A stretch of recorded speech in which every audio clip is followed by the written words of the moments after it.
Hey, we're live. We're live. We're live. We're live. Yeah. Sweet. Awesome. So, hello everybody to the weekend shit show. I'm Tripp. This is my buddy Dan. Hey, folks. So, he's a Erie-based comedian, but he lives somewhere around me, and we were in Afghanistan together. But in Ninja RV. But yeah, if you aren't familiar, I have a weekend show on Instagram, but I'm just on Instagram Live, and all I do is sit around and talk shit for like 4 hours. So, might as well, crack a beer open and just do it where everybody can see it. Right. And then me and Dan are either going to talk until we get bored or it kicks off. So I don't have a set outline for this. I do have a list of prompt questions, though. Ooh. If, I got a controversial topic that I was kind of thinking about today at work that I want to get into later, too. No, let's just go right into it, man. What is it? So I was thinking about this. Ancient culture seems to be more okay with homosexuality than the masses are today. I mean, yeah. But, back then, that was like when the men were men and the sheep were scared. So it's like, yeah, dude, I'm going to go fuck that other guy. Also, I took over the known world. So, like. Right. Well, look at Alexander the Great. Nobody ever, shit. Well, even like President James Buchanan, he was openly gay, and he still got elected as president. I thought he wasn't openly gay. I thought that he just wasn't married. Oh, no. Live-in friend. Everybody knew. There's a quote from Andrew Jackson where he called him a Siamese twin, which is basically calling him a dumb queer. What was that slang for back then for that? Yep. Nice. And now both of those are politically incorrect. So you're conjoined twins now. Conjoined at the dick. Oh, yeah. How are you doing tonight, my friend? Dude, I'm doing all right. I have 9 cold beers that I'm going to try to drink before this is over. So we'll awesome. I got work in the morning. I have to play nice, but. Well, who's wanted.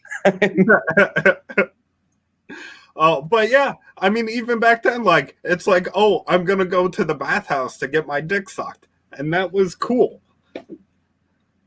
Although it is kind of funny if you look at it, because, I mean, I can't speak for everything, but, like, I do know that in at least classical Greece and then with, like, the Nordics, homosexuality overall wasn't looked down on unless you were a bottom.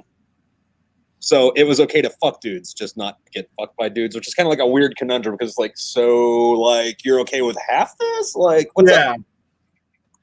Yeah, I mean, yeah, they weren't allowed to get married back then, but, like, it just seems like there's not big cases of guys getting murdered for being gay compared to, like, in the past 30 to 40 years. Yeah.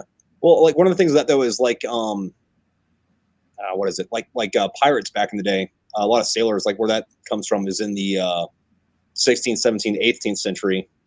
You'd have a lot of, like, the term shipwife? The guy that you went with it, you didn't bang, but... A prison bitch. Yeah, pretty much. But you had something like that, like, especially on pirate ships in the late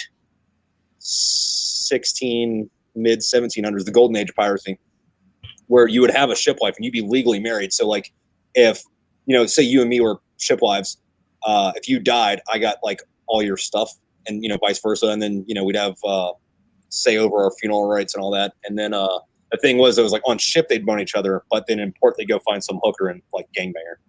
Right. Oh man, take that, Margaret. That explains why Barbosa was so upset with Johnny Depp. Oh man. Oh, nuke 'em, Rico. So, actually, speaking of that, fucking the first thing I have on my prompt is least favorite way to eat ass. Oh, man. When they have gas? I mean...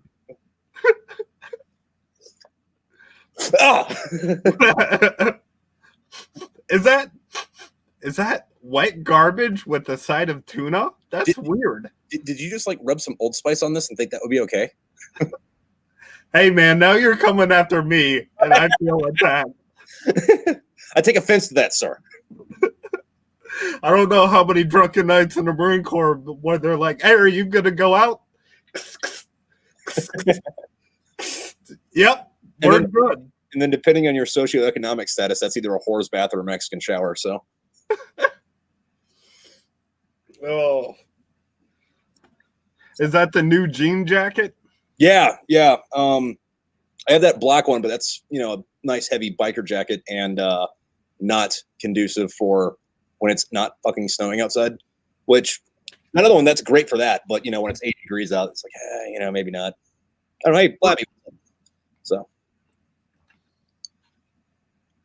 Yeah. No, it's funny because that painting, excuse me, the Great Red Dragon.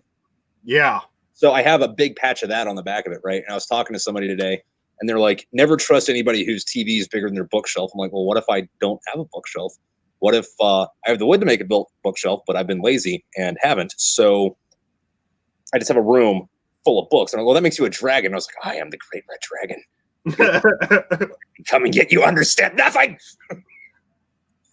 Then did he go wheeling down a hill in a wheelchair on fire? Yeah, dude, I love that movie, Manhunter. Like, we've been watching that show Hannibal, and they do a lot of that stuff, and I think it's a good show. I don't necessarily like all the stuff they did to Will Graham or all that stuff in Italy, but the movie Manhunter was great, and it also had a kick-ass like synthwave soundtrack too. So.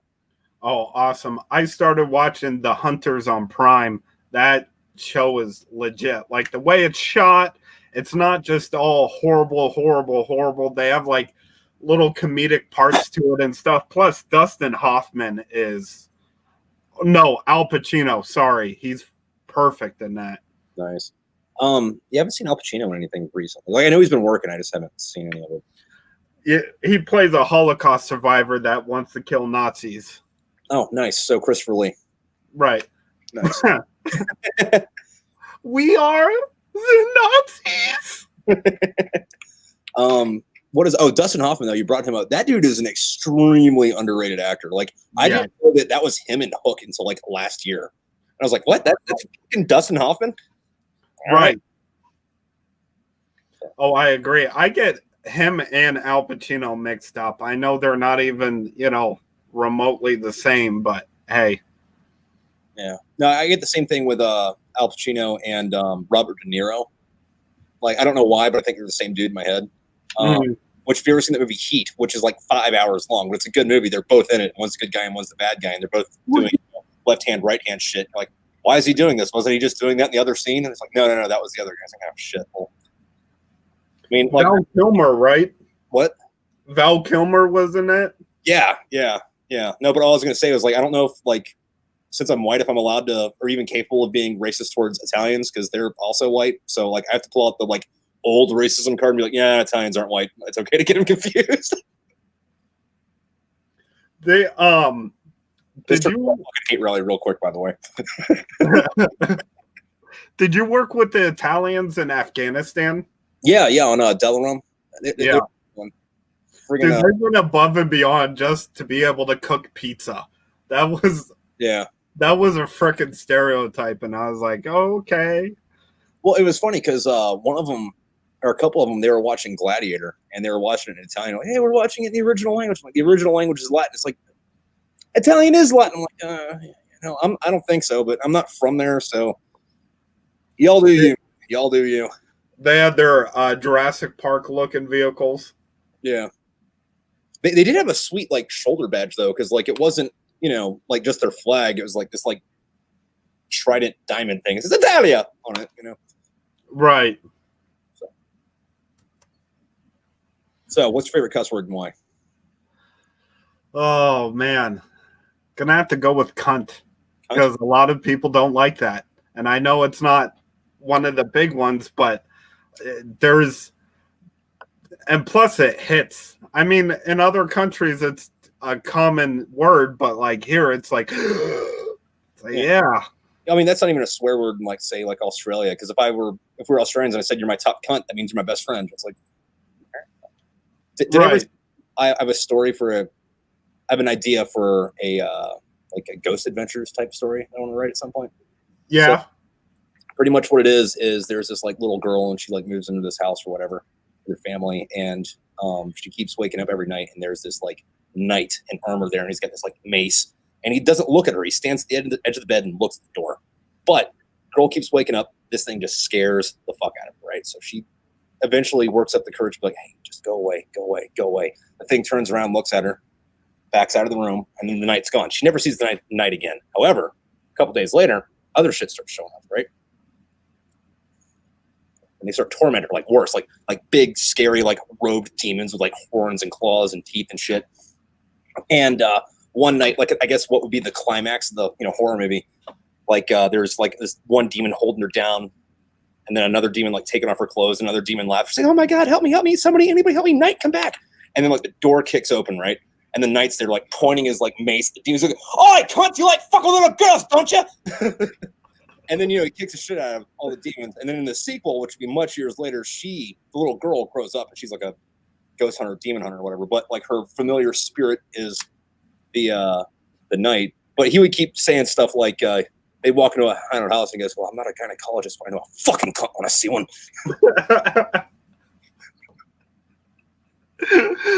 Oh, man. I have a book idea. I just don't have the freaking motivation right now.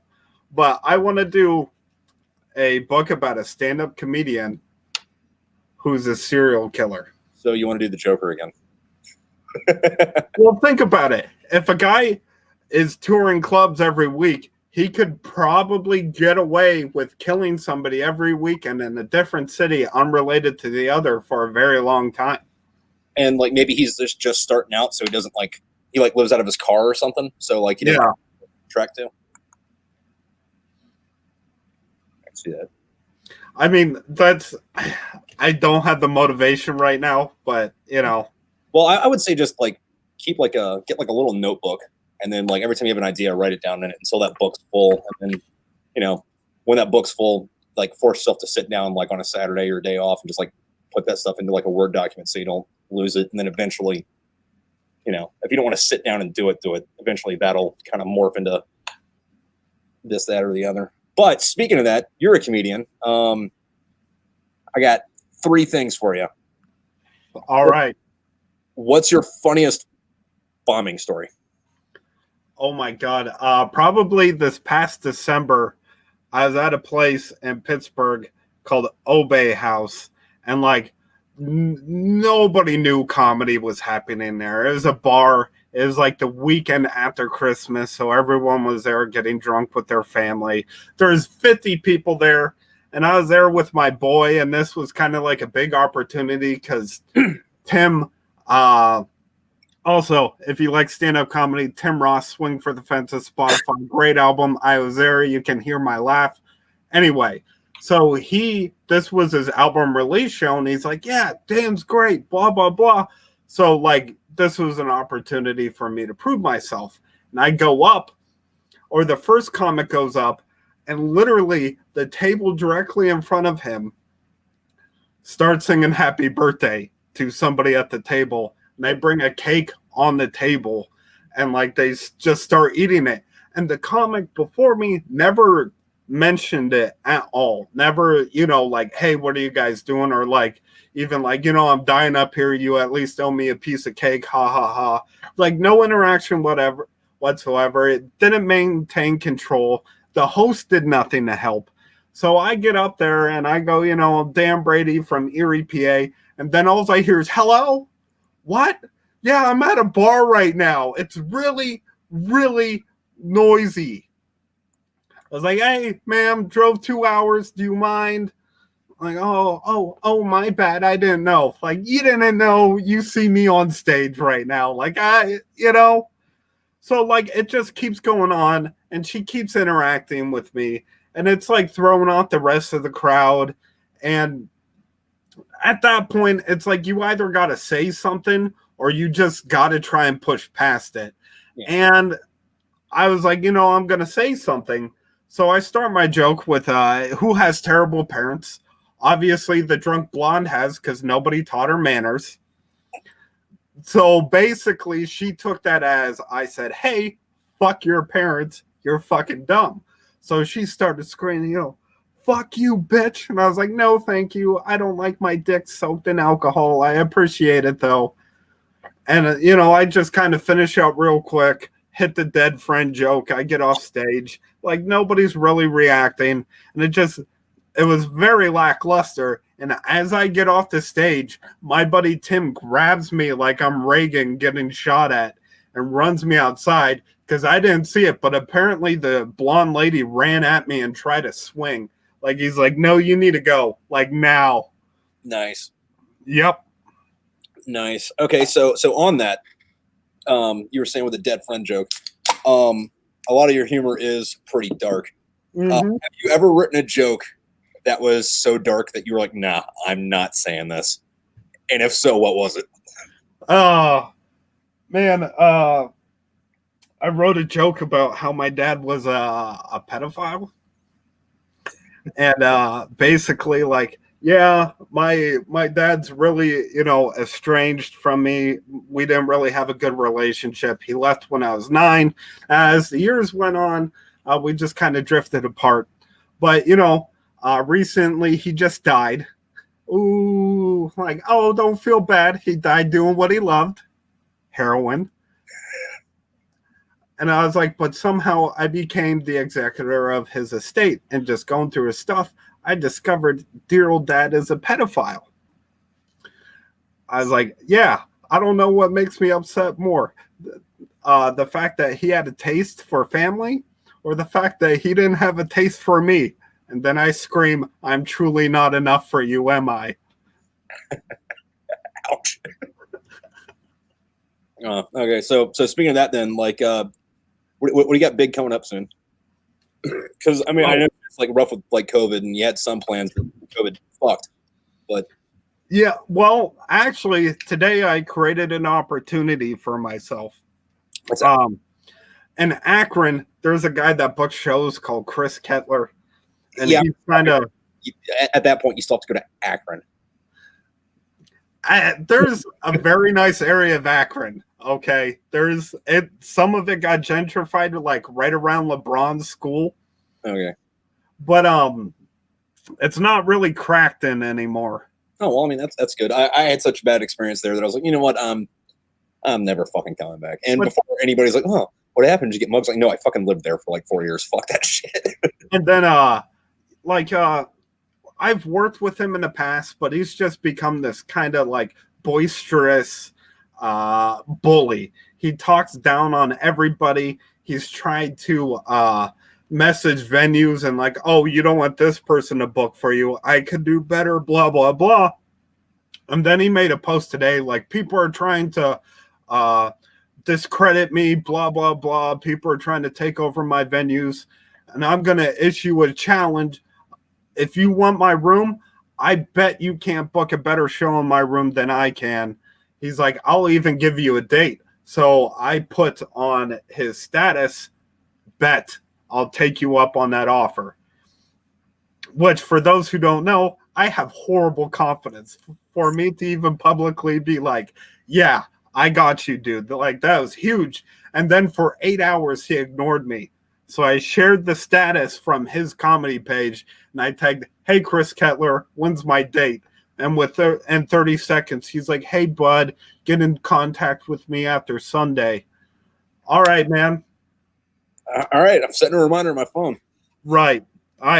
That's such a bitch move on his end, though. But the thing about that, though, like what you're going to say, or on your end about confidence, is like I know I have a problem with that, where it's like I'll, be scrolling through whatever, and like most of my mental reaction to anything I see on any social media is like, dude, shut the fuck up, nobody cares. But then I have to like step back and it's like, well, I'm following this person, apparently I care. And the thing is there are tons of people that are less talented than you that are infinitely more successful just because they said, you know what, fuck it, I'm gonna care about myself for a minute. And that's basically why I took the opportunity, because I don't know how many times, even like throughout the Marine Corps, that I just never spoke up for myself, even though I could have done it, And it's like, might as well now, because I want this to be a career, so I might as well just, shoot for the stars. Yeah, well, I mean, the thing with that, though, too, is I think think it was. I know a lot of people have said it, but like the first person I heard it from was Schwarzenegger, and he was talking about how like the steps on the ladder to success, every step is failure. Yep. Like, you fall down and be like, well, that didn't fucking work. How about this? Right. I mean, so hopefully I got that coming up, but I might be going to Cleveland next week to hit up open mics, and that's big for me, but I'm just trying to get a couple podcast episodes done so I can post a few at a time and then, take a couple of weeks because, man, I just get lazy. I get in my head. And plus, I do a lot of research. I do a lot of detail. Yeah. And for everybody that doesn't know, he's got a podcast, What in the History, where pretty much he finds some obscure, would you say obscure or just lesser known?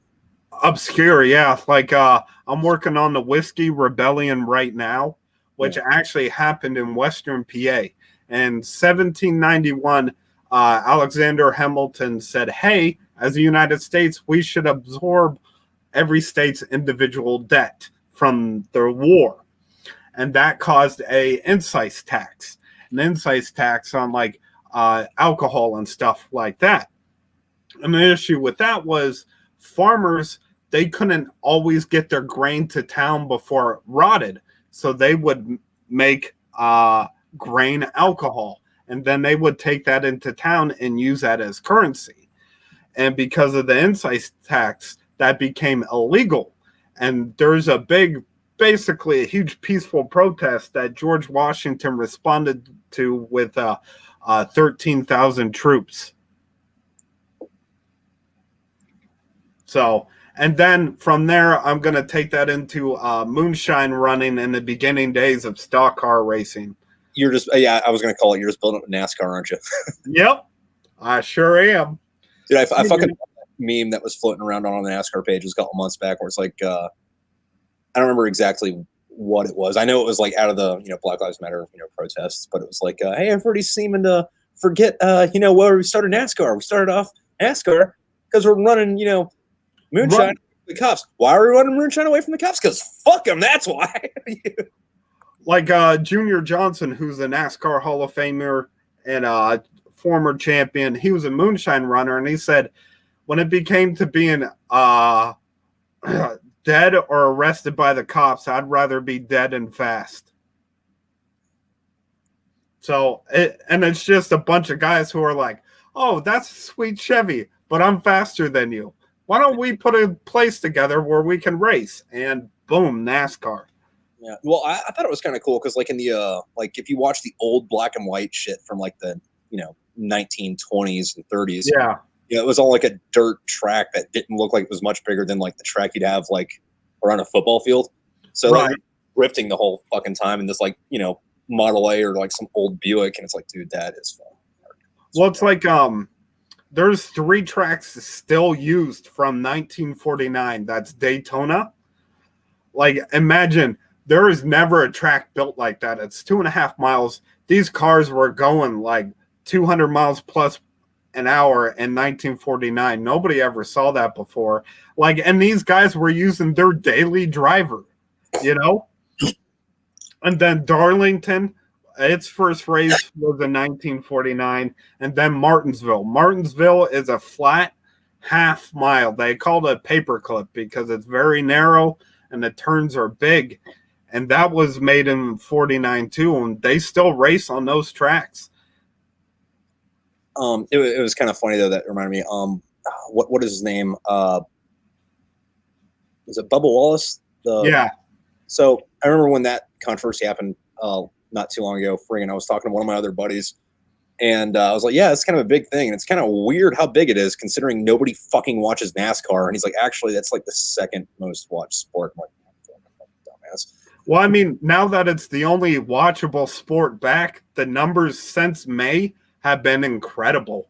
I think one day they did at like 10.7 million viewers. Shit. Yeah. That's Super Bowl numbers, man. I mean, that was right after the whole banning of the first race after they banned the Confederate flag. So you just had an influx of people. But there's also on like Twitter and stuff, like a lot of athletes are now getting into it and going to like I'm gonna fuck this name up, but Alvin Kamara, whatever, the running back from New Orleans, NASCAR actually flew him to a race for him to watch because he posted about it on Twitter. Nice. Do you think that's going to stick around, once COVID stops? I think it all depends.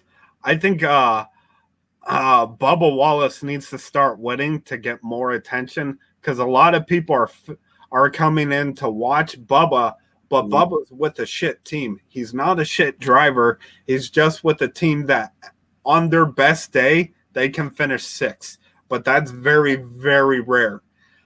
Like they win a race every 5 to 10 years. So it's hit or miss.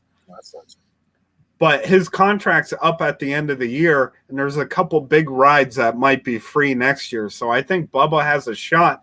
But I think to retain all these new fans, the best way to do it is Bubba needs to tear off a couple wins. No. I mean, because he's the best case scenario for what Colin Kaepernick could have been. Right. I think so. I mean, if NFL would have listened to Kaepernick, it would have been completely different, but they ignored him for 3 years and now they're like, oh, Black lives do matter. No, profits do, but okay. Yeah, dude. And that's the same with fucking anything. And the one that really fucking irks me is the one where it's we have to edit this whole fucking movie because China didn't like one line in it. And that one line, ties the whole movie together. So, let's remake in the new Red Dawn movie, which by the way was a fucking abortion of a fucking movie. I figured. I haven't even watched it. It is fucking bad. But originally, the bad guys are supposed to be the Chinese because they remade it in 2010 or 15 or somewhere. Yeah. But then last minute they're like, all right, well the Chinese don't like this. Let's make it North Koreans because the Chinese won't be mad about that. So they had to reshoot a lot of shit.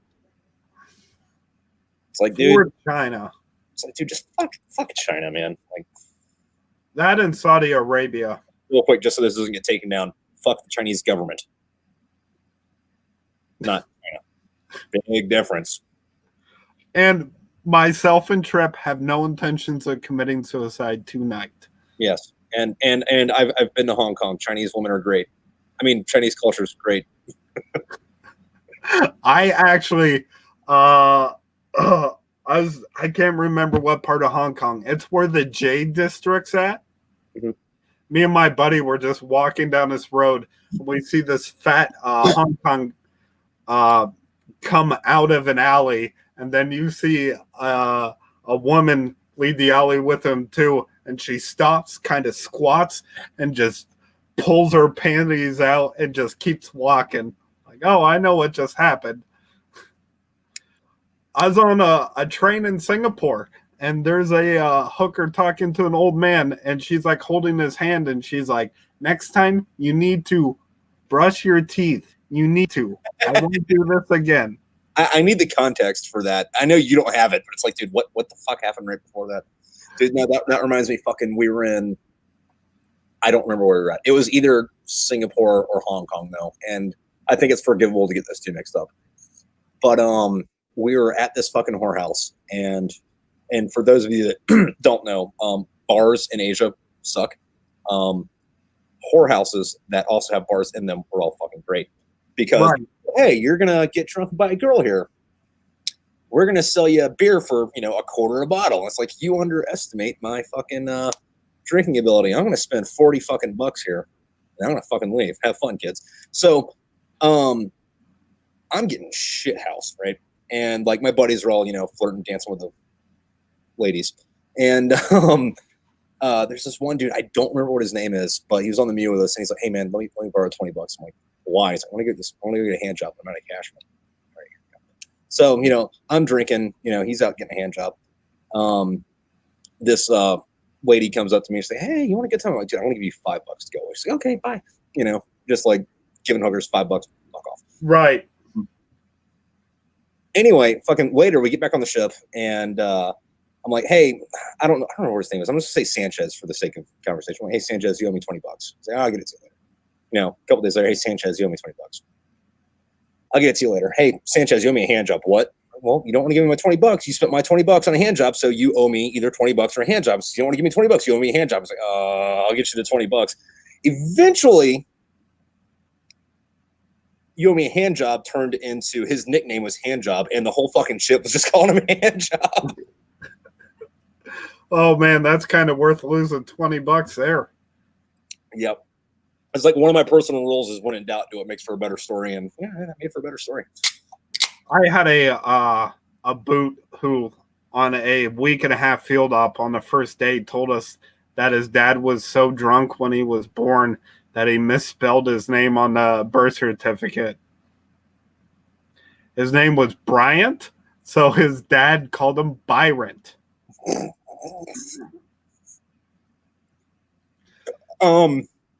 Now, do you know what state this guy was from? And if you do, can I have like 3 guesses? Yes, I do. Go ahead. Alabama. Nope. Oregon. Nope. Kentucky. Du Bois, Pennsylvania. Oh, well, I mean, it's called Pennsyltucky for a fucking reason. Right. And this guy later on, he works at the Lowe's outside of Du Bois. And I guess he tells everyone he's a Purple Heart recipient. And when we went to Iraq and we fought ISIS, and he saved his entire platoon, but he was one of the most bitch-made human beings I've ever met. Good for him. Yeah. Dude, I know a guy that's got a Purple Heart that he doesn't wear it. And fucking, like, the only reason I knew he had a Purple Heart was because somebody at admin told me, because, we're at headquarters. I'm like, why does he have a Purple Heart? He doesn't wear it. So it's fucking intense. What the fuck? Well, I mean, he doesn't have a combat action ribbon. So it couldn't have been that cool. Like, what the fuck? So we're out drinking one day. And I'm like, hey, man, I got a question for you. I heard you have a Purple Heart, but you don't wear it. He's like, yeah, I don't. What happens? Like, I fell into a ditch and chipped my tooth.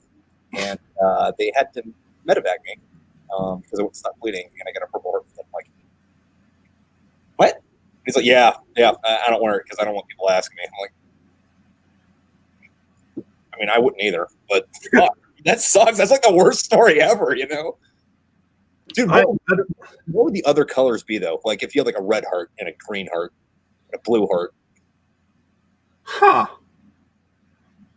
I don't know. I think a blue heart would be that would be an insult to war. Like, here, you froze in combat. You get a blue heart. So it's literally just a Purple Heart, but for frostbite and trench foot. I know a dude that got trench foot in Yuma, Arizona during July. Oh, that sucks. No, that means he never changed his fucking socks. Well, no, I got trench foot in Malaysia, but I got it the hard way. Hey, listen, we're going to be here for 3 weeks, so bring 60 pairs of socks. Like, well, I only have 57 pairs of socks. All right. But the whole time we were there, it's fucking raining, and we didn't have tents. We had to, like, do the shit where, like, we had to, like, build, like, our own shelter and stuff and use your poncho liner to keep it dry, which if you hang up your socks inside of that would get them dry if the fucking sun came out.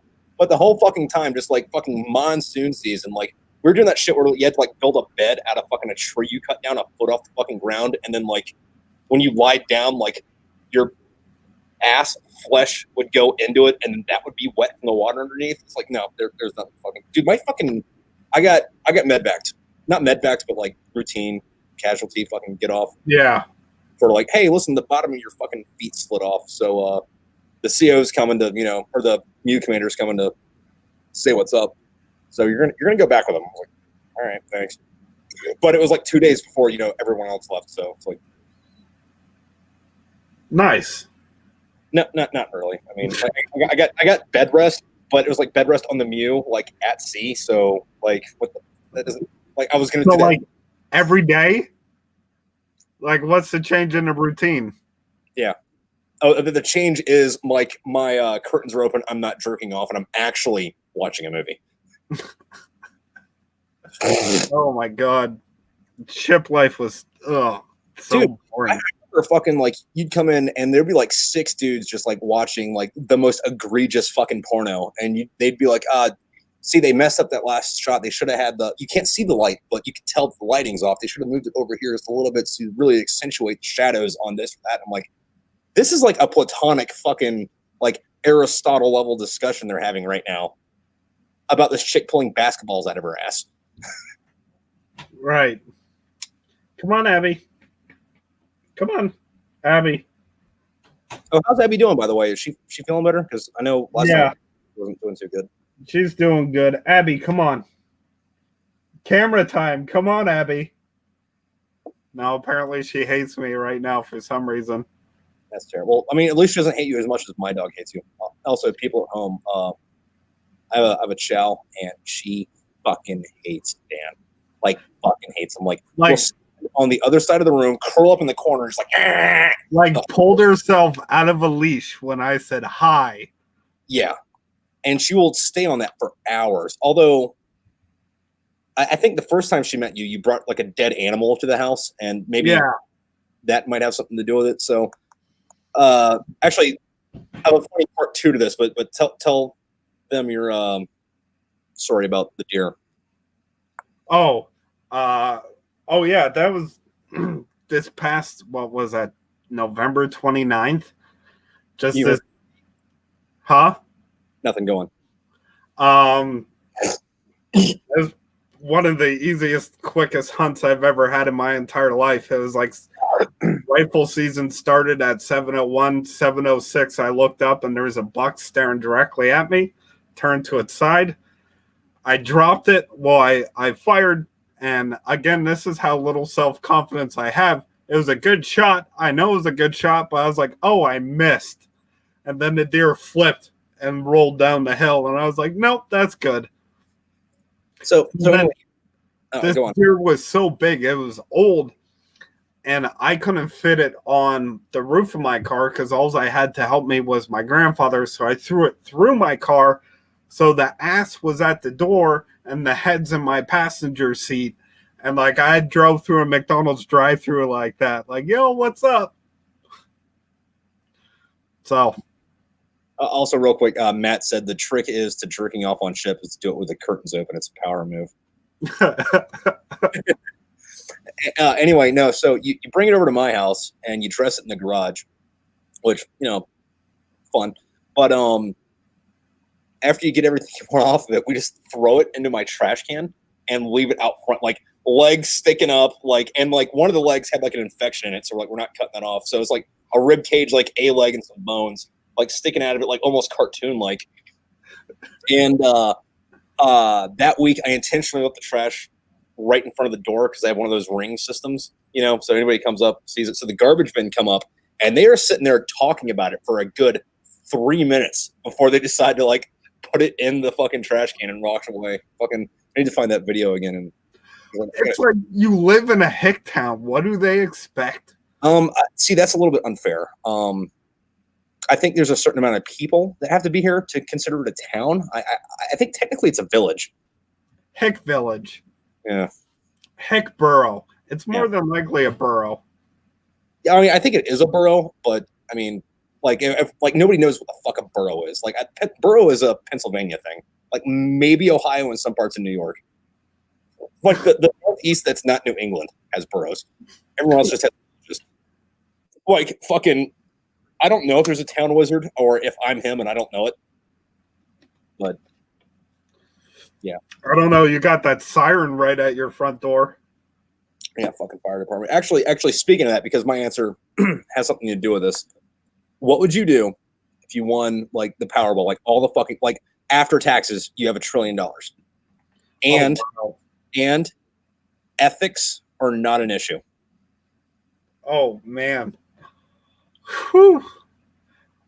Well, the answer is always buy property, but now it's where? I mean, with that money, I could buy a whole third world country, right? Yeah. Yeah, man, that's tough.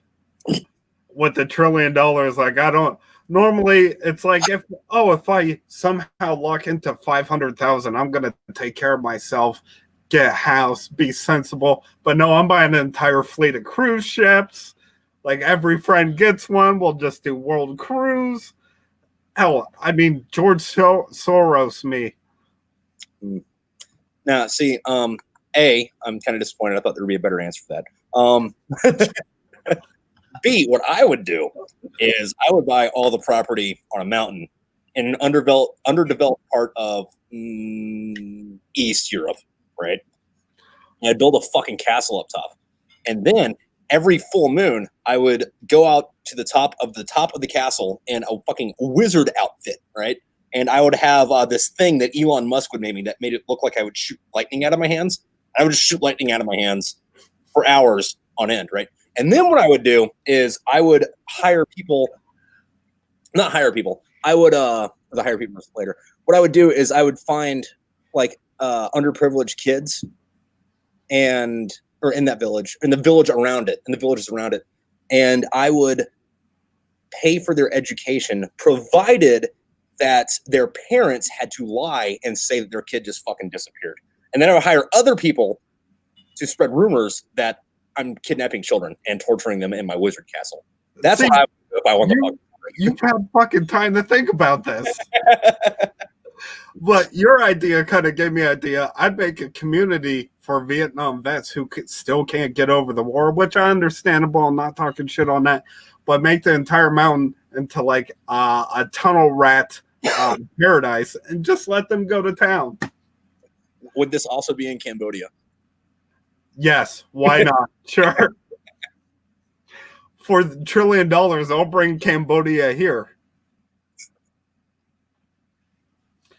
You want to drop Grandpa off at Vietnam daycare? like pretty much just like buy something in the Pacific, like a big piece of property in the Pacific Northwest where like nobody's gonna come, like places Bigfoot wouldn't fucking go to, right? Mm-hmm. And then like, all right, buddy, we're trying to do your stuff to get you back in. There's 10 Cambodian dudes out there with AK-47s. Here's your M16A1, your K-bar, and then like we got you nice new MREs. Have fun, champ.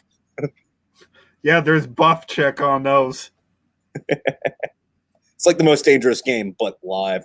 Also, everyone's got to wear like a helmet cam, and then there's like cameras all over the fucking forest too. Make it a reality TV show to be released upon my death, so that I don't go to jail for it. But other people will find it fucking entertaining, or just make it a fucking dark web thing. If you get $1 trillion, like fucking right, or the government decides you're going to go down, it's like, well, fucking death race, huh? Death race. Death race would be cool too. We might as. Do you get to have firearms though, or does everything have to be a bludgeoning object? Firearms. We'll just do like twisted metal. Dude, that was an underrated fucking forgotten game.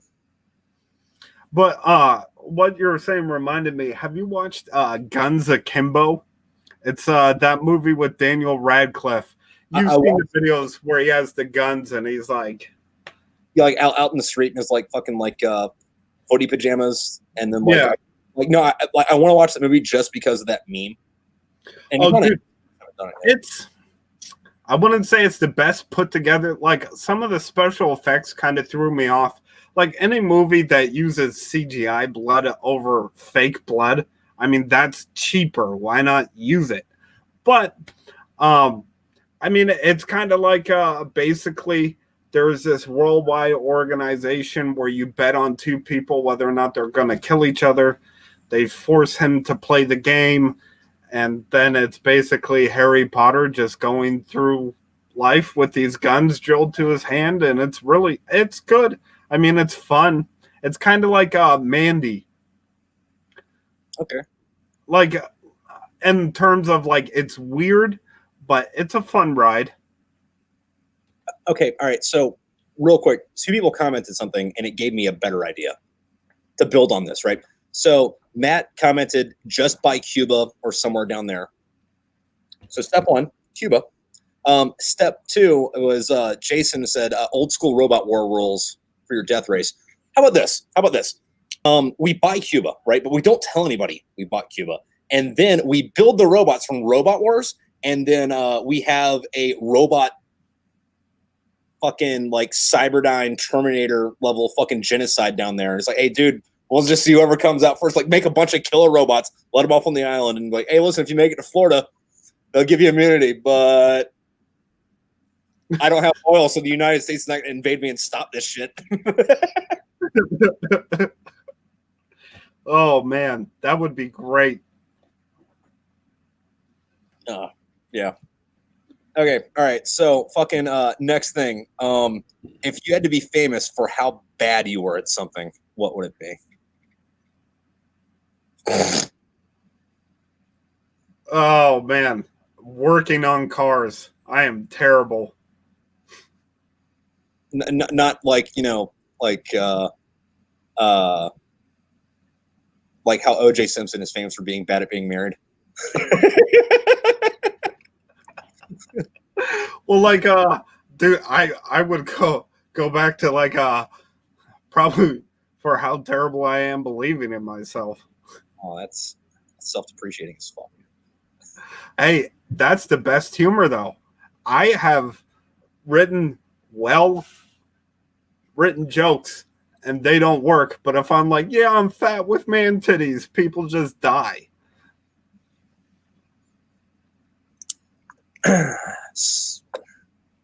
So speaking of that though, friggin' that kind of brought up how do we know that Jeffrey Dahmer's cooking wasn't good?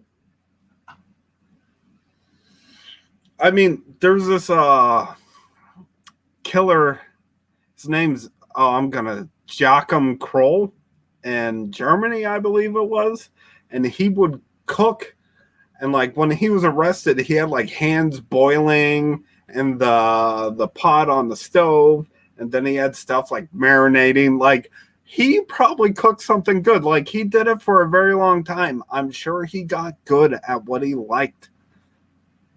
Well, that, and if you watch Hannibal when he's like cutting up people and eating them, it's like, dude, like I know it's like a person, but like, I mean, like if I had assurance, and by assurance, just like a gun, I would let fucking Hannibal Lecter cook for me.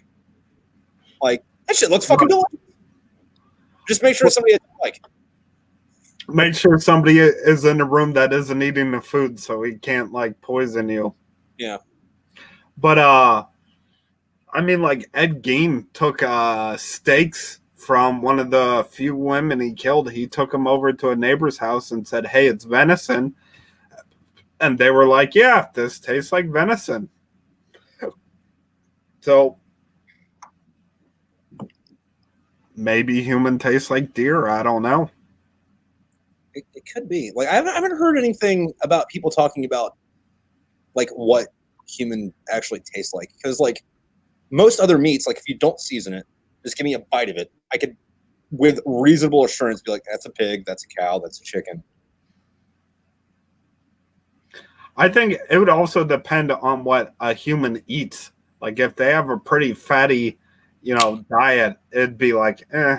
But if, you get one of these vegans that just eats plants and works out all the time, that'd probably be a pretty good hunk of meat, I would think.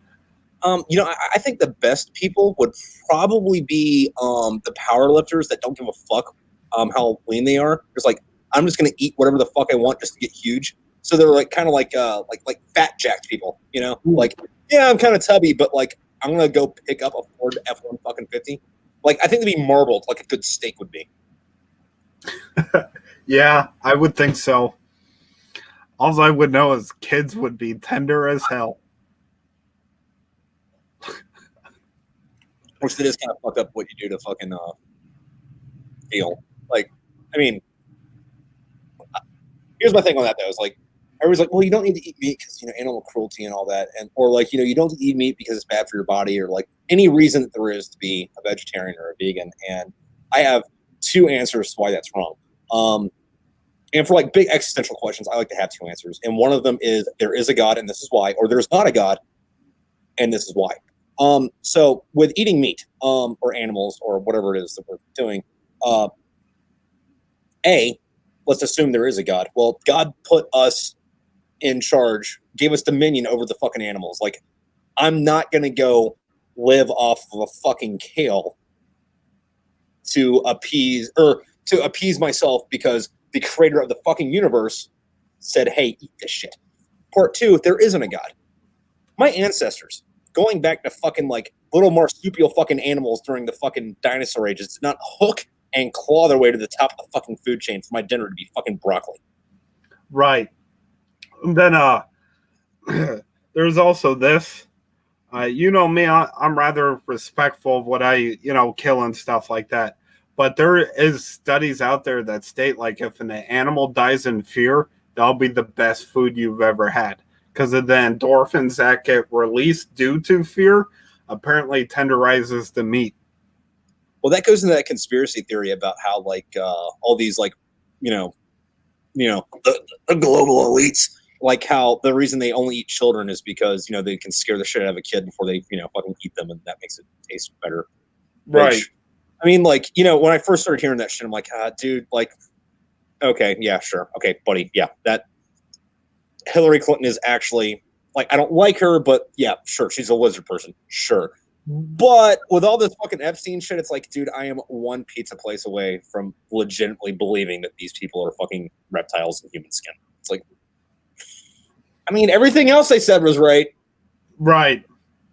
Like I said, my conspiracy theory is that Alex Jones is a Democratic plant designed to make the truth seem wacky and conspiracy. So if you say, yeah, I believe that, everybody else is like, oh, you're a crazy person.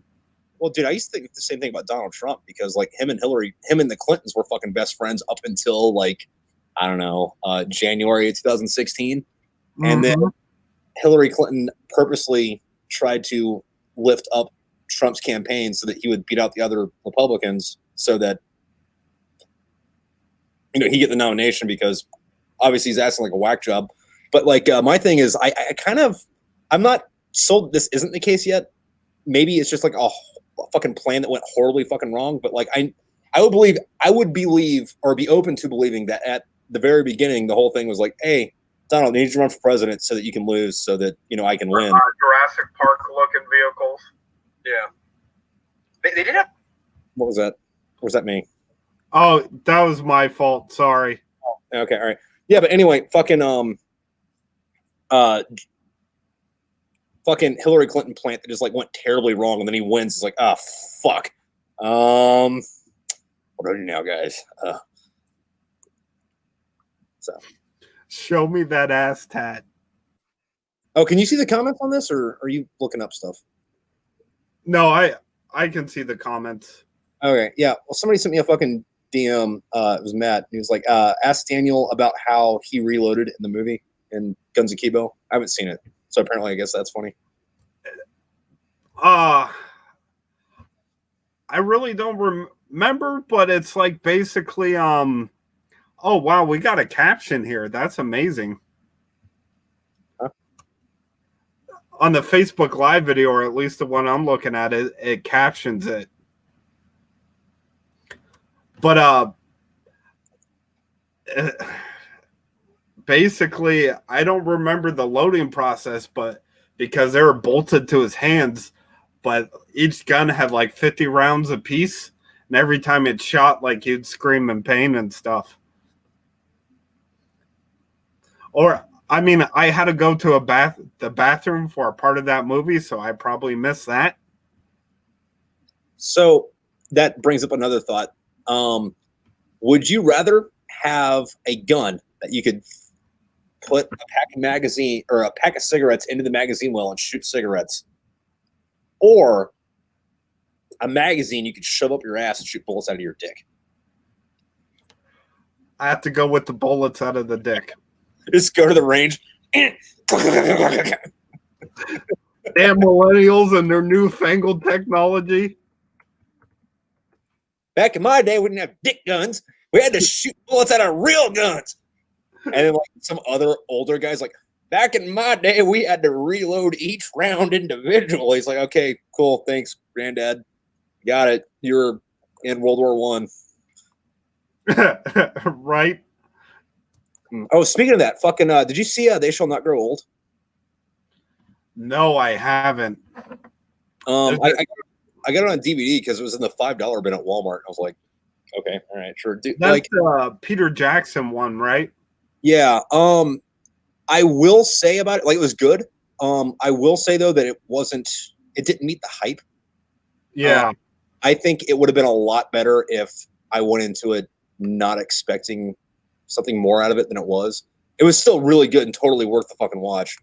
But like everybody's like, oh my god, Peter Jackson made this and it held up. So I'm thinking like, so this is gonna be like World War I footage for like Lord of the Rings? Like what the fuck, dude? And then it ended up not being that, and I was like, oh. But still really, really good and really insightful. And they shot it in a way where, not shot it in a way, but I guess showed it to you in a way where it's footage and then it's all like there's no narrator. It's all like interviews from like guys that were in World War One. That were, you know, all the interviews were taken from like some war museum in England. And you know, it's like, hey, the war starts. Parts of the interviews from that, and footage from that. And then like, you know, boot camp stuff, and then life in the trenches, and then, you know, more life in the trenches, and then getting shelled, and then like more life in the trenches. Because like we like to think of World War One as like, oh, you're in the trenches, you go over the line, you know, blah, blah, blah, whatever. But you know, if you think about it, it was probably a lot more like war is for us, or was for us, where it's like, hey, cool, listen, we're gonna be over here for 6 months. We're gonna have, depending on who you talk to, either 30 seconds or combined total 48 hours of what the fuck, and the rest of it's so I built a machine that shoots rocks at rats because I've been this bored for 3 fucking weeks. Right. Yeah. Oh, I didn't see that. Funker said, when does the gay porn start? But yeah, and 1917 is just basically the battle, right? Or, you 17? No, I haven't. Oh, dude, you fucking missed it. You missed it. You like, I haven't seen that on DVD yet, but yeah, I imagine it's gonna be anywhere near as good as seeing that. That was a movie you needed to see in the fucking theater. Yeah, I know. God. I let myself down all the time. Welcome to my world. The thing I will say though is, do not watch the behind the scenes stuff until after you get to see the movie, because the behind the scenes, like there's a lot of shit in the movie. You're like, dude, what the fuck? That's awesome. How the fuck did you do that? I can't comprehend how you put that in film. And then you watch like a 2-minute YouTube video and it's like, oh, okay, all right, yeah, that makes sense. But I would suggest. Didn't they shoot one scene? Didn't they try to shoot it almost continuously? Not on scene, but in that same area. And then I'm not going to ruin the continuously thing for it. It's presented as if it was continuously. Like there's only like one part. There's 2 parts in the movie where there's like a hard cut, and it's like one of them is, you know, somebody falls down something and it gets dark, and then the other one's like, dude, like is like underwater, and you're like, okay, well, I can see where you could do that at. I will say it's 2020, and I want a Henry Johnson and the Harlem Hellfighters movie. I want to see it. That'd be badass. I mean, everything's so racial now. Why not do that movie? Like a lot of bad things happened to them. Yeah. They were the only unit that didn't have anybody captured, and I think it was they didn't retreat. Yeah. But they also saw the heaviest fighting for a year. What were we in World War I for a year? Because I thought we showed up in like late 1917 or early 19. Well, until the end, from when we showed up to the end, I can't remember how many months, but I think the French gave over 132 members their version of the Medal of Honor, because we're like, those guys didn't do that. Well, I know that Hellfighters wore like a lot of French gear, like they had like our basic uniform, but like the French like deuce gear and helmets and shit. Well, because Blackjack Persian, he originally stated, like, when we enter this war, no American unit's gonna get lent out. We're gonna fight as Americans. And then he's like, oh, except for those black people, go to the French. We don't want them. And then he instructed the French not to treat them like actual people, so they wouldn't get a big head when they returned home to the United States. Well, you know what's fucked up is a lot of those dudes, they came back and then like got lynched right off the fucking bus. I was like, oh, hey, cool. Well, you got back from the war. Well, fuck you. And there is a rumor that what I've learned through my podcast is like a lot of the stuff you know about history isn't actually how it happened. It's just like one person's like, yeah, this is how it happened. And then another guy researching for a website went, okay, that's how it happened then, and so on and so forth.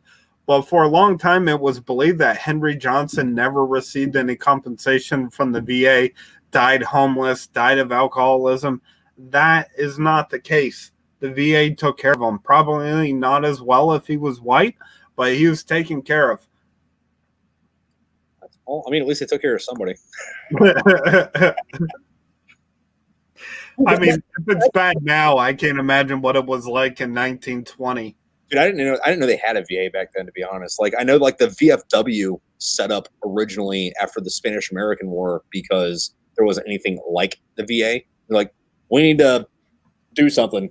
And like, cause like now the VFW is like a fucking like, it's a bar and it's a fucking like charity organization. But like back when it originally started, it was supposed to be kind of like the VA and like the GI Bill, but like a community that like paid for your shit. And like your thing would be like, hey, listen, you come back from war, we'll pay for your college and your medical shit, provided you join the club and you know, put money into the fund for the guys that come after you.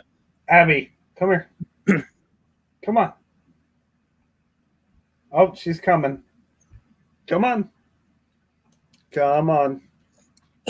Come on. Up. Come on. What are you doing? Oh, there she is. Big girl. Oh, yeah. Hi. What?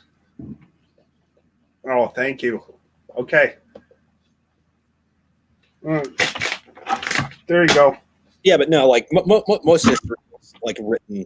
Well, it's not remembered how it was. It's only remembered how it was written down, and like that requires two things: like somebody to survive it, and that person to. Here's my spin on it, which I think is kind of funny because like when you read stuff about certain people that weren't, let's just say, savory, Right. And it's written by somebody that didn't like them. And it's like, oh, well, but they did do this. And it's like, oh, okay, well, so this person wasn't a complete fucking piece of shit. Well, it's like that episode I did with you on Topsy the elephant. Everybody believed that Edison killed the elephant, but as we know now, he was never even there. Yeah, no, it was just the was it like the electric company named Edison that didn't have anything to do with Edison provided the for it. Yeah. And he sent a film crew, but he was never there. Like, so. Yeah. Like, no, there was this other dude, kind of been reading up on him recently because I watched that movie, Downfall. Like, you know, like Hitler in the basement fucking memes. There was this dude I went to go look up afterwards. I think his name was Monka. It's like Mohnke or whatever, but he was like the SS general in charge of, you know, the SS in the Battle of Berlin. And history remembers him somewhat favorably. Not because, you know, there's a bunch of documented things where like he never was in contact with, you know, like killing Jews or gypsies or anything. Mm-hmm.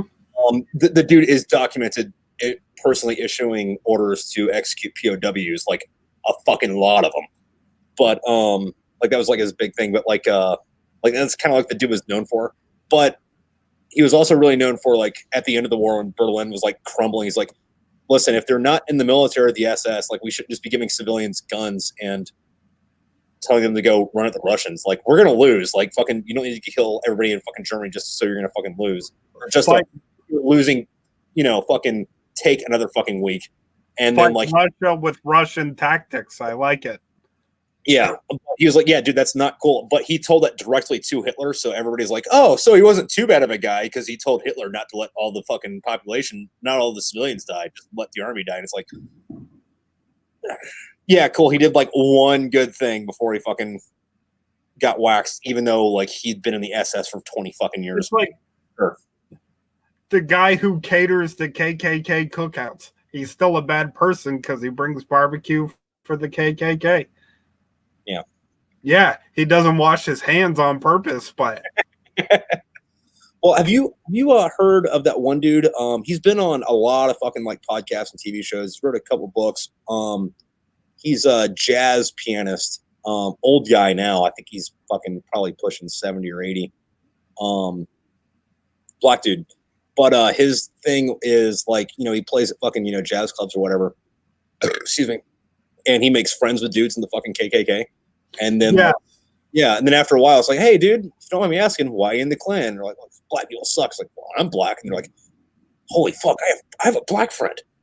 I don't know if I can be in the Klan anymore. Have you watched the movie The Black Klansman? No. Oh, that was really, really good. Yeah. Well, it wasn't just 2 hours of fucking Clayton Bigsby. Basically, well, it's like Adam Driver. Adam Driver would play there was a black dude, and he would fake being the white guy over the phone.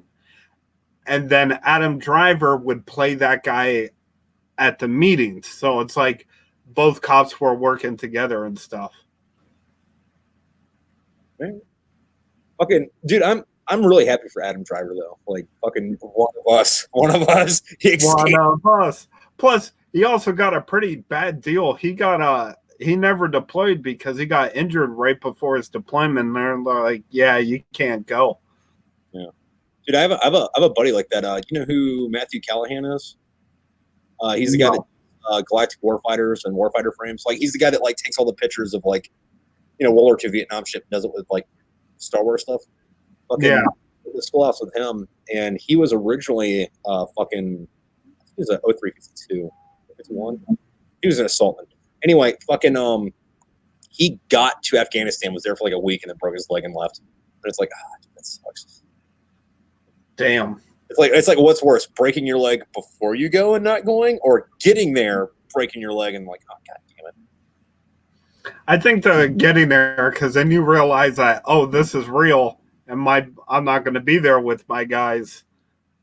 Or is it you get there and you realize, dude, this is fucking bullshit. I would just wish something would happen and I could go home. Oh God, not like this.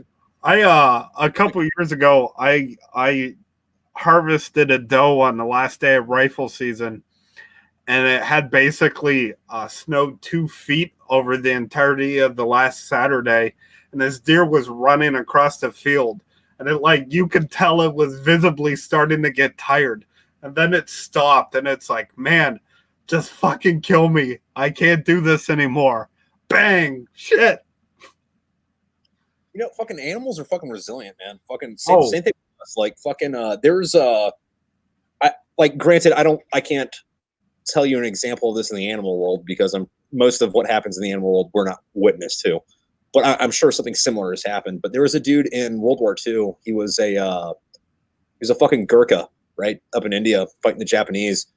And this officer came out with a samurai sword, and fucking because this guy runs up the machine gun nest. Japanese dude shows up, cuts his arm off. Dude picks up a severed arm, beats all the Japanese dudes in the fucking machine gun nest to death, and then kills over and dies because he bled out. It's like,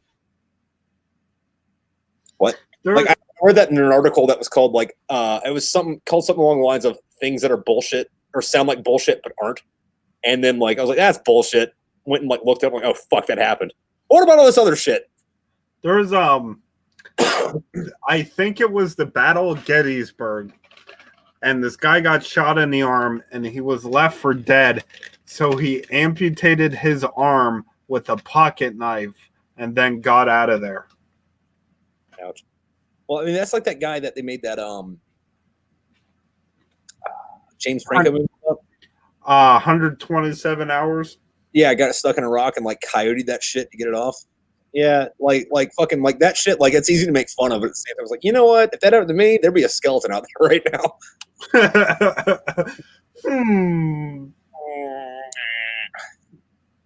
Yeah, animals are everything, dude. I've seen tracks of a deer got hit and it lost its front paw, so it's just walking around on the bone. Yeah. It was 2 back tracks and then 1 front track and then a hole in the ground, basically. who knows how long that deer had been like that? You know, it's Yeah. I mean, there's so many photos out there of deer that have been shot with arrows, and the arrows just like their body healed around it, and they're just chilling out there. So you remember when the that meme was going around where something would happen? It'd be a video meme, and something would happen seemingly benign, and then like something fucked up would happen, and they start playing disrespect your surroundings. Yeah. I saw one, and it was this like deer walking around, and like somebody had like a zoom lens on this thing because the deer head, you know, blah, blah, whatever. And then like all of a sudden, like the deer's head explodes, and like his bottom jaw is there, and his like tongue's wiggling around, and the rest of it's just like gore. It's like disrespect. I'm like, dude, that is fucking gnarly. I need to find that again. I've seen a deer get headshot, and the deer literally just went meh, and sat down and then fell over. I was like, wow, that's nice. Dude, like snakes are the fucking worst about that though. So I'm gonna cut your head off, and it's like, I don't like the body wiggles around, and the head's like, I'm gonna try to kill whatever's here for like the next 3 minutes. Right. Oh man. Okay, so this one should be good. If you could know the absolute truth about one conspiracy theory, or like cryptid, or like phantom shit, what would it be? Oh man, there's so many. But I'll go with the popular one right now. Expose everybody related to Epstein. Let's burn them.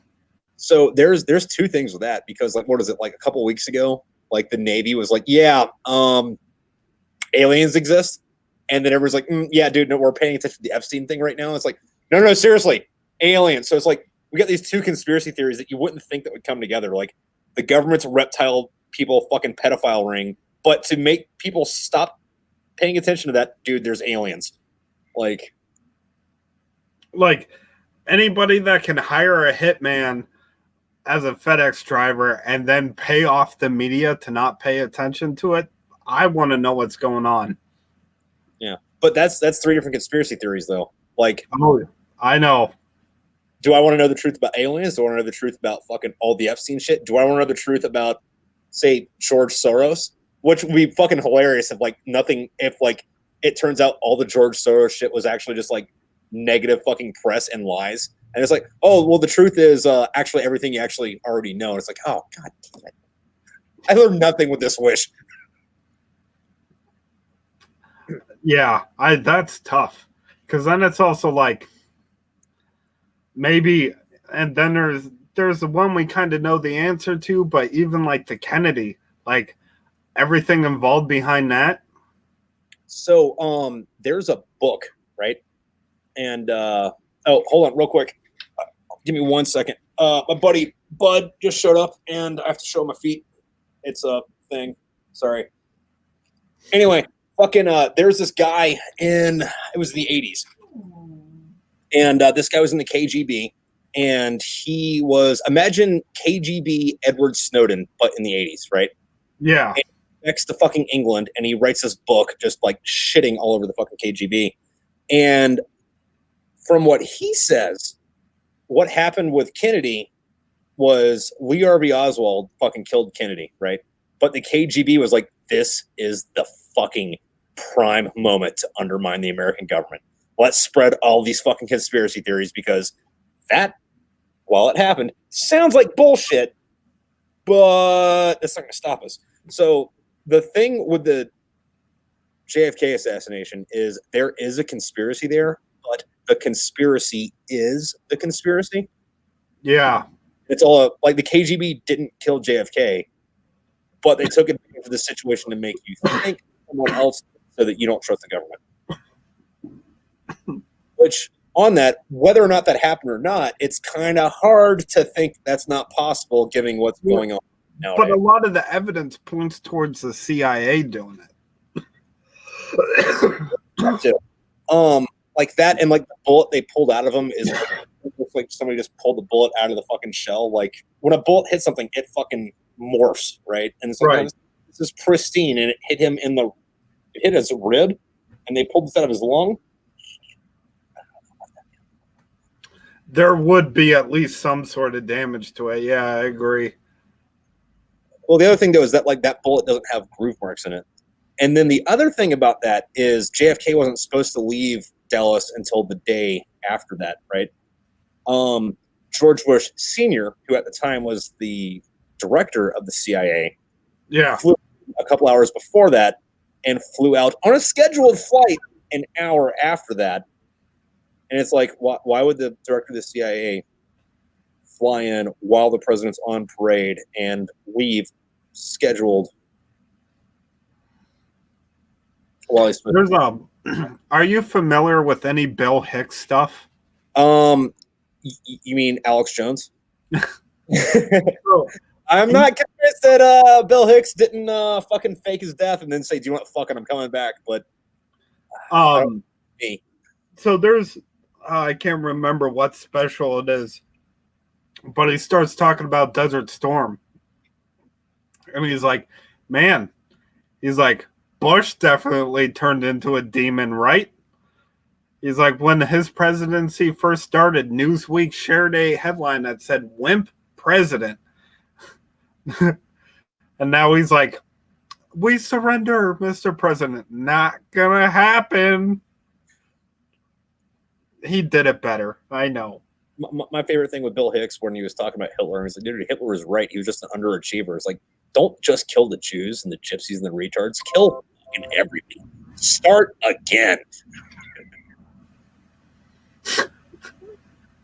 Oh man, yeah, he definitely died way too soon. Yeah. Well, I mean, like, fuck, I'm not sure about him, but fucking what was it? Sam Kinison, like that kind of sucked because like he'd like turned his life around, you know, stopped doing drugs and shit, fucking like stayed sober, like dated one chick at a time, and then fucking got T-boned. Well, it's like Mitch Hedberg was on the cuffs of being big. Well, I mean, he was, yeah. He was big, but like he just got big, and he was about to be big. Probably like I would say, probably like Dane Cook in the mid 2000s. Big, like he was gonna be that guy.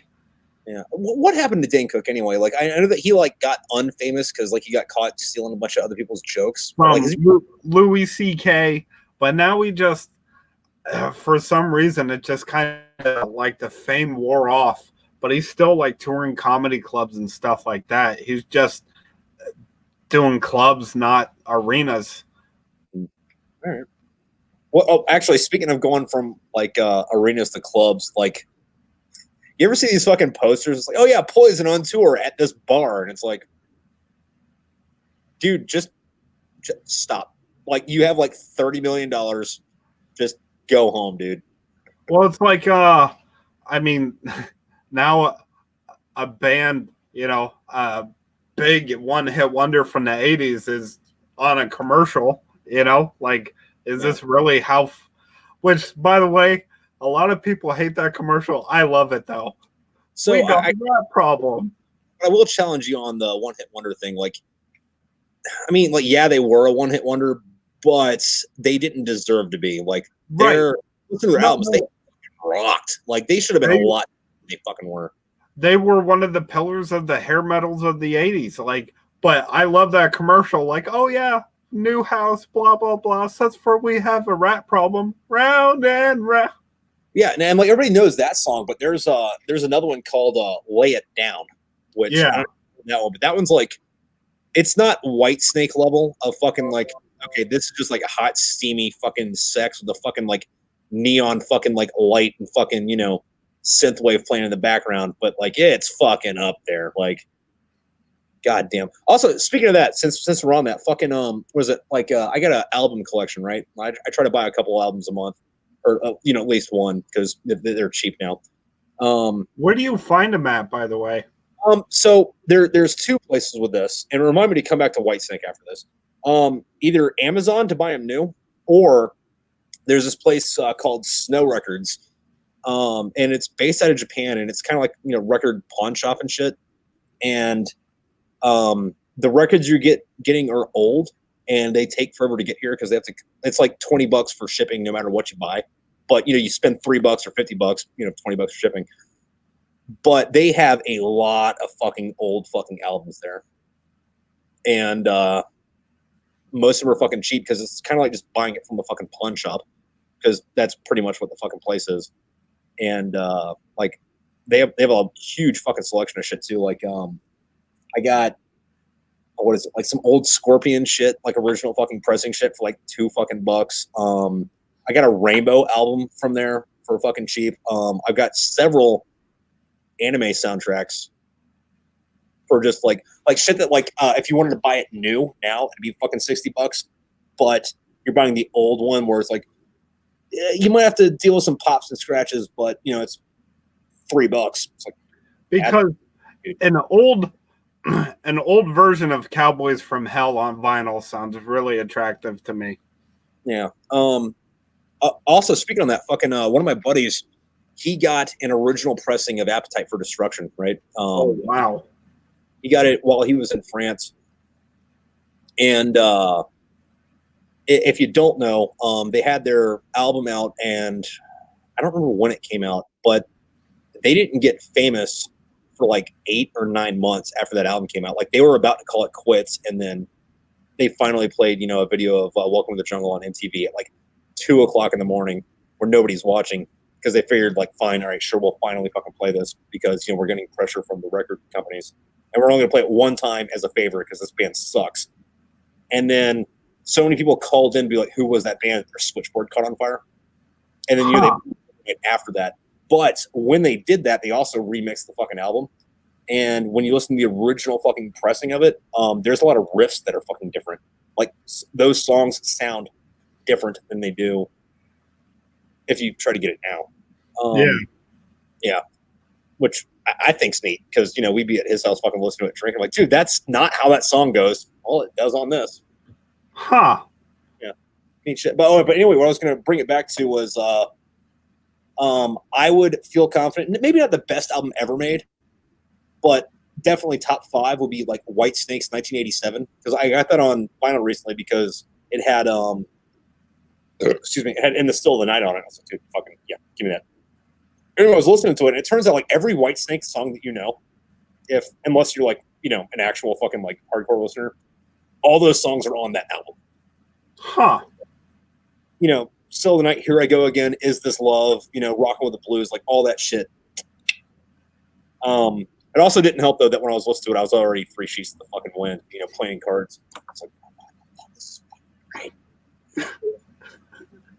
But no, I do a thing with the wife where at least try to at least once a month, where like we just sit in the basement and listen to fucking music, like play cards and drink and shit, like date night stuff. But COVID, so you can't go out, so we're gonna play Rummy and listen to fucking White Snake, motherfucker.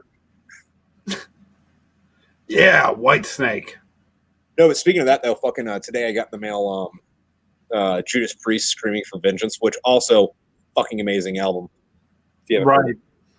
My the movie house that I do a lot of shows at, which for those who don't know, the Erie Movie House is a DIY theater. It's really great. The owner was in the thrash metal scene in San Francisco in the early 90s, late 80s. Like his band, I can't remember the name, but they practice in the same building as Slayer. So like he left his wife Wednesday, so I went to his house. We are to the movie house, and we played like Queensryche on there, Slayer, Iron Maiden, all on the big movie screen.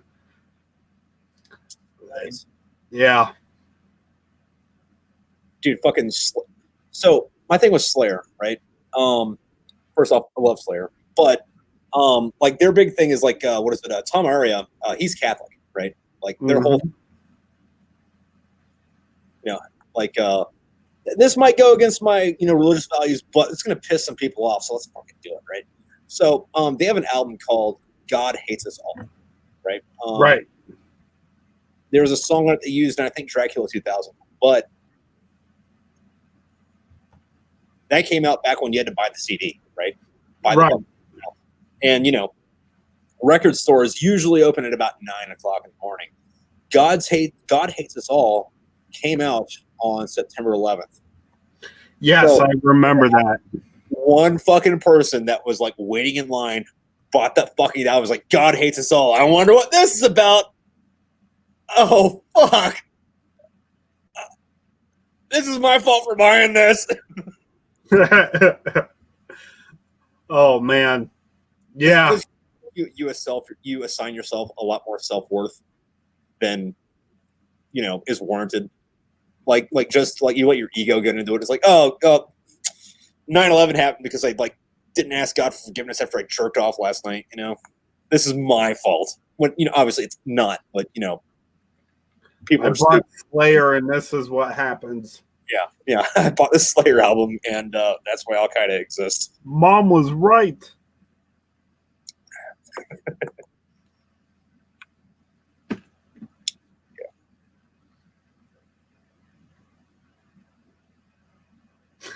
What's that look for?